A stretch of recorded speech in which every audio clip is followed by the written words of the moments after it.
Y bien, lo primero que tenemos que tener en cuenta es que nuestro algoritmo es para el juego en sí, para el juego del bingo, esto partiendo desde la premisa de que ya tenemos impresas las cartillas. Entonces lo que vamos a hacer es separar nuestro algoritmo en tres partes para explicarlo. La primera parte, la que tenemos aquí, de verde, esta primera parte se encarga en hacerle una función llamada repetido, que es para evitar justamente que las bolillas del bingo, los números del bingo que salen, se repitan. Esto para hacerlo de manera automática. Voy a explicar después cómo es que funciona esta función, pero básicamente es para eso, para evitar que se repitan los números que se van a generar de manera aleatoria en el algoritmo. Bien, la segunda parte entonces es para llenar o para terminar de sacar las bolillas mientras que no haya un ganador. Entonces dentro de esta parte, de la segunda parte del algoritmo, ya se hace la evaluación de que si los números están repetidos o no, para que se vuelva a hacer el número aleatorio con la función random que ya habían visto anteriormente. Posteriormente voy a explicar también cómo funciona esta parte, pero lo que sí quiero que tengan en cuenta es que la parte de repetido es una función, entonces solo se va a aplicar cada que se le hace la llamada. Es la diferencia entre un paso secuencial dentro del mismo algoritmo. Es decir, voy a empezar de la siguiente manera: inicio, n va a tomar el valor de 4, la variable i va a ser el contador que va a tomar el valor de 1. Nos saltamos la función porque no se le ha hecho la primera llamada y entramos recién en el ciclo mientras. Y dentro del ciclo mientras, las veces que sea necesario, se le va a hacer la llamada a la función repetido para i. Entonces se va a ingresar aquí y recién se va a hacer las evaluaciones. Bien, entonces la tercera parte consiste en justamente la evaluación de que si es que hay o no hay un ganador. Entonces, ¿cómo se determina esta parte de que si hay o no un ganador? Vemos que el límite de nuestro algoritmo tiene por límite la variable n. N comienza desde 4 debido a que como mínimo necesitas 4 números para ganar en el bingo. Con muchísima suerte, por supuesto, debido a que la columna de n, de la letra n, no tiene un número, no tiene un casillero lleno. Entonces esto nos da la posibilidad de ganar, ya sea de manera diagonal, vertical o horizontal, con tan solo 4 números. Entonces tenemos como mínimo que se puede ganar así. Es por eso que n comienza desde 4 e i comienza desde 1. Entonces la función repetido funciona de la siguiente manera: se almacena en un vector cada que generamos un número aleatorio, y en ese vector v se va guardando todos aquellos que no se repiten, y aquellos que se repitan, es decir, si v de la posición i es igual a v de la posición k, y por supuesto representa la posición final, entonces se le va a sumar 1 al acumulador s, que va a empezar desde 0, como vemos aquí en el ciclo mientras. Entonces cada vez que s sea mayor que 0, se genera una señal que va a hacer que se repita el número aleatorio. Esto lo vamos a ver aquí. Mientras que i sea menor o igual que n, es decir, mientras que no haya un ganador, se va a ir generando en la variable sol, que va a ser la que va a almacenar el número aleatorio del bingo. Luego esta variable sol se le va a agregar a la posición del vector en la posición i, y luego s comienza desde 0 para que se haga la primera evaluación, como habíamos mencionado. Entonces se hace la primera llamada. En el caso de que s sea mayor que 0, es decir, de que el número sea un número repetido, mientras que el número sea un número repetido, se va a seguir generando un número aleatorio. Se va a seguir almacenando en el vector y se va a seguir haciendo la llamada a la función hasta que deje de ser un número repetido. Esto es lo que hace que cuando deje de ser repetido se siga con el algoritmo, de tal forma que se evita así que se repita un número.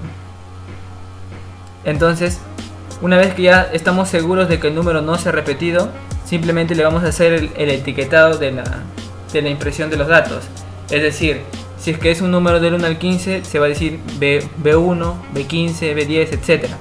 Entonces por eso que anterior a escribir el número o a imprimirlo, se va a poner la letra que le corresponde para el intervalo. En este caso, si es que es desde 1 hasta 15, va a ser P e impreso de sol.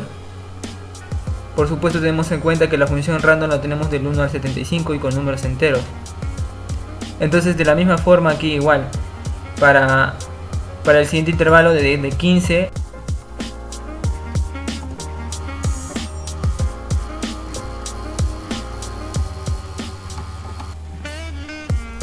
Entonces tenemos que del 1 al 30 se le va a dar la etiqueta de i, de la misma forma de 30 a 45 y así. Entonces tenemos que el intervalo final simplemente le vamos a dar escribir o con el signo, utilizando solamente esta condicional, debido a que como tenemos el número aleatorio de 1 a 75, todos los que sean mayores que 60 van a ir directo al o 75, o 70, etc., como ya había explicado. Entonces una vez que ya se tienen impresos los números y almacenados en el vector, lo único que queda resaltar es la evaluación de la cartilla, si es que ya hay o no un ganador. Entonces lo único que hacemos en esta parte es utilizar la primera variable de entrada, ya que como se han dado cuenta no hay una variable de entrada. Entonces simplemente tenemos aquí que si es que i es igual a n y n es menor que 75, escribir ya existe un ganador, porque esto quiere decir que i debe incrementarse a medida de que si es que no hay un ganador, ya que el tope comienza en 4. Entonces como mínimo, si es que no es suficiente estos 4 para que haya un ganador, i se debe seguir incrementando. Y si es que n es igual a 75, esto quiere decir que ya han salido todas las bolillas, mínimamente debe haber un ganador.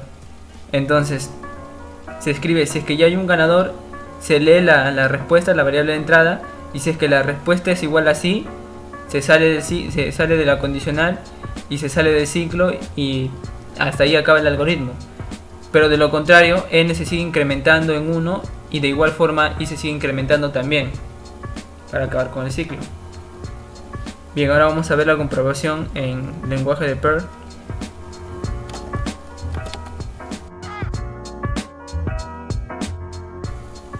Muy bien, lo que tenemos aquí entonces ahora es la adaptación en el lenguaje de Perl. Como siempre yo les recomiendo que especifiquen el algoritmo de qué se trata, aunque con el nombre también se puede ver. En algunos casos también va a ser necesario especificar o explicar algunas líneas del código, sobre todo si es muy grande o muy complicado de entender. En este caso lo único que tenemos que tener en cuenta es los índices para nuestro vector, que en Perl comienzan desde 0, entonces tenemos que reducirle 1 a todas aquellas partes que estaban relacionadas con el vector. Por ejemplo, la posición aquí, la posición y el inicio de k, del contador k, el límite n, y también la parte final, por supuesto, con que es igual o menor que 74. Entonces, una vez que tenemos identificado toda esta parte, lo único que tenemos que hacer ahora es adaptarlo al lenguaje de Perl. Recordamos que su programa se representa de la siguiente forma: se pone sub, luego el nombre del subprograma al cual se le va a hacer la llamada. El ciclo lo hacemos con for. Acá especificamos el inicio del contador, el límite y el incremento. El operador igual se representa de la siguiente manera, con dos símbolos de igual. Los corchetes sí son iguales al pseudocódigo para el índice del vector. Y bien, acá tenemos el ciclo mientras también, que es igual. Eso sí es importante recalcar también, que si es que no se le pone la función int, los números aleatorios van a salir con decimales también posiblemente. Entonces por eso es que se le pone el entero. Random de 75 más 1 para que sea solamente en el rango de 1 hasta 75, para que no salga el número 0. Y bien, una vez que ya tenemos esto, seguimos simplemente pasándonos a nuestro pseudocódigo, la llamada de nuestro programa. A diferencia del pseudocódigo solamente se pone el nombre, aquí la llamada se hace con el símbolo end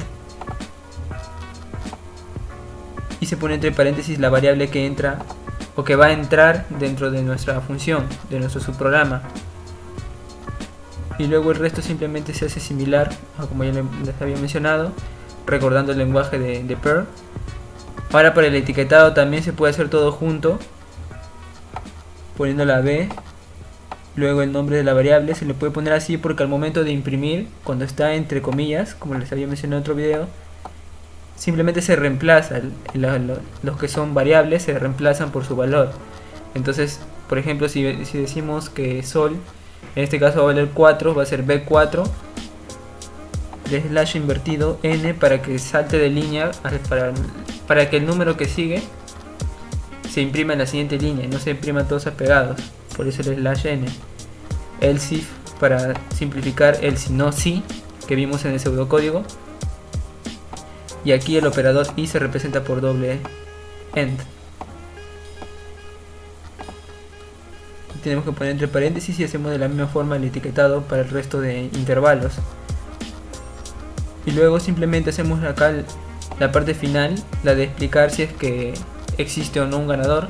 No le ponemos el signo de interrogación abierto porque en Perl no va a salir como tal, no se va a imprimir bien, no se va a mostrar bien. Pero básicamente lo que importa es que se entienda el algoritmo. Y bien, hacemos la variable de entrada, la editamos como siempre, rpta igual stdin chop de rpta, y aquí el símbolo igual lo representamos por el operador eq, que es para cadena de caracteres principalmente. Y acabamos, como ya hemos visto en el segundo código, de la misma forma con el n y con el i, y ahora simplemente vamos a comprobar nuestro algoritmo.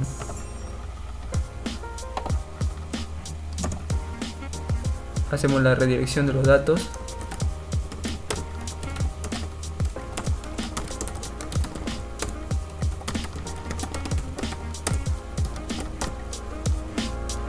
Se llama bingo ps.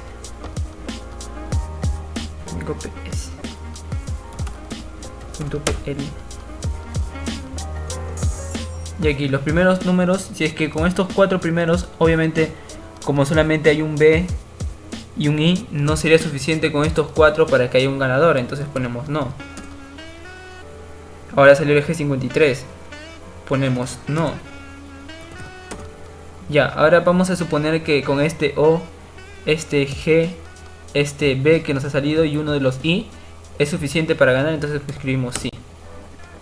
Bueno, espero que les haya gustado el video, que les haya sido útil y que se suscriban. Si quieren ver también cómo imprimir cartillas del bingo, también lo tengo en video.